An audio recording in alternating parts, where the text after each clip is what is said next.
I'm Jaime, and I'm really scared of spiders. I lived off the grid in the woods for a month, and I collected environmental and biometric data. I then returned to the city and collected the same data to see if my emotional and physiological well-being mirrors the health of the environment that I'm in.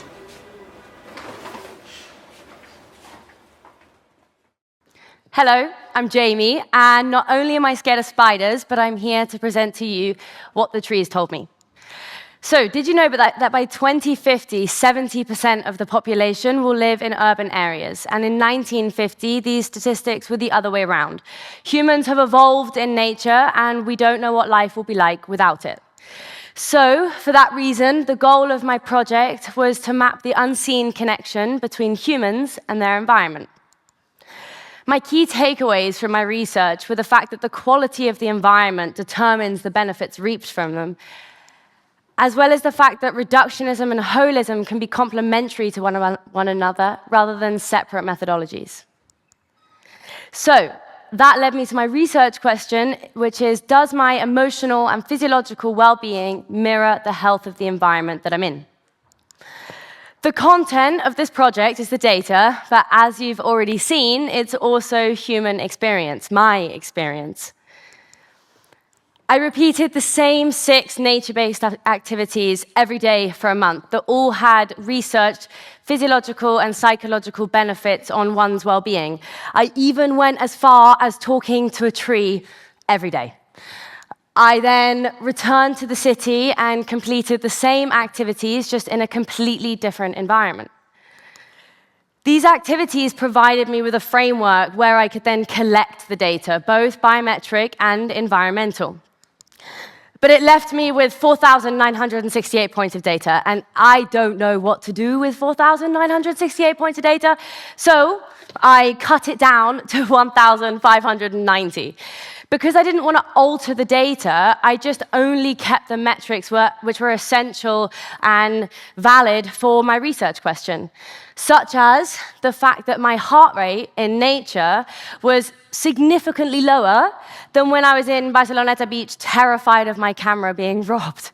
Same goes with the sleep schedule. I had no electricity, so I adapted to the solar cycle. When the sun set, more or less, I went to bed. But in the city, I have lights and I have Wi-Fi, so that obviously goes out of the window. Same with the litter count. Across the whole month, I saw and collected 61 pieces of litter. And that's because the locals have local pride and they want to preserve their area. Whereas in the city, this is all that I could count. There was vastly more around me, but it's because the more litter you see, the more likely you are to litter yourself. Same goes with the noise pollution, of which was created by the wildlife itself, in comparison to in the city, where it dramatically increases and is created by man-made noises, as you can hear. So now that I had all of this data, I needed to find a way to visualize it. And anyone that knew me in this process knew I really struggled. So I went back to the oldest and simplest form of data visualization, which is the bar chart. This provided me with the ability to make each metric a color and the scale of the metric the length. And now that I had the methodology for visualizing the data, it came the visual system. It was really important to have raw footage because I'm needing to accurately depict both environments, as well as the scientific typography because it's important to remember that this is a scientific experiment. So now that I had the visual system, I wanted to go to the applications, beginning with my thesis memoir, which on the outside, it was important to keep this simplistic scientific feel, but then you go inside and there's an explosion of color. There's 9 color chapters for 9 metrics, and keep an eye out on the ribbons because they will appear again later. Same goes for the catalog. The outside kept the same scientific feel, but then on the inside, and once again, an explosion of color, allowing the audience to go deeper into the book, translating the days, the metrics, the activities with their exact result. And then, continuing with the color, we have 9 leaflets, 9 metrics. On the back of each leaflet was a fact about the color of that metric. For example, did you know that areas with visible litter are 66% more likely to attract additional waste? So now that I had this, I needed to find a way to make the data come to life. So, as I've told you, it was data and equally human experience. So I wanted to make sure that the audience had an experience too.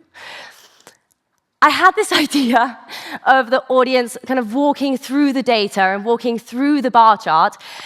This process made me realize that I'm a graphic designer and not a product designer. I think the workshop at my uni really hated me by the end of it. First example is the measurements, which I got completely wrong. I wanted the installation to be taller than the tallest person in the room. I'm short, so I figured it would be really tall. You can see the tallest person in the room with the red line. It was towering over him. So to save both materials, space, time, I cut it down to 2 meters by 2 meters. Now, I wish that I could show you the real thing, and I wish you could all walk through it and experience, but the best I can give you are photos. I'm really glad that the audience got to have an experience and walk through it, or be strolled under it if they were too little. Now, because I needed to make sure that the audience could easily understand the data, I had the nature data on the left, the city data on the right, allowing them to walk through and translate. So it'd be day 1, day 2, day 3, and they could clearly understand the data. If I'd had a bigger budget, I would have loved to have put the data on each strip, because then it would have allowed the audience to go through and compare each string for each result. But because this was not an option and there was a lack of finances, this is where the book came in really handy, because as I said, the deeper you go into the book, the deeper you go into the installation, and it allowed the audience to translate each bar, essentially, from the bar chart. Now, because, as I said, I would love for you guys to see it, but you can't, so the closest thing I can do is show you a video.